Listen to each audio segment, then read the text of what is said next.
Welcome back sa aking channel. Jimwell Pacquiao girlfriend totoo nga bang buntis na? Matapos aminin ni Jinky na magiging lola na siya soon, panuurin at pakinggan ang buong detalye.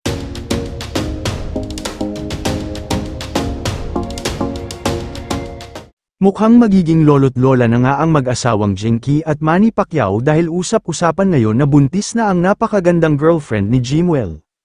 Ito'y matapos mapansin ng mga netizens ang kakaibang paglaki ng tiyan ng girlfriend ni Jimwell.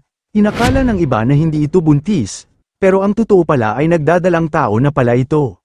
Sa katunayan ay manganganak na pala ito this year. Ito ang inamin ng mommy ni Jimwell na si Jinky Pacquiao na soon ay magiging lola na siya. Naging usap-usapan ito, matapos may post online ang isang casual ngunit nakakatawang palitan ng mensahe ng dating politiko at negosyanteng si Chavit Singson, at kaibigan na si Jinky.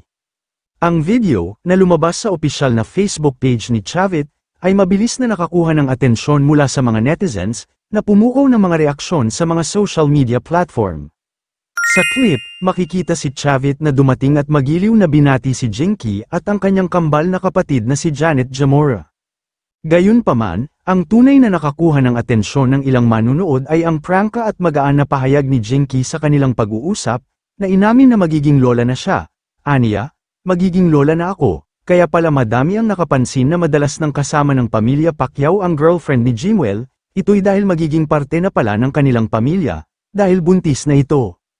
Maraming netizens naman ang natuwa lalo na ang mga tagahanga ng pamilya Pacquiao dahil nadagdagan na naman ang kanilang pamilya nila ngayong taon. Kayo mga ka-showbiz, anong masasabi nyo sa ating showbiz topic ngayon?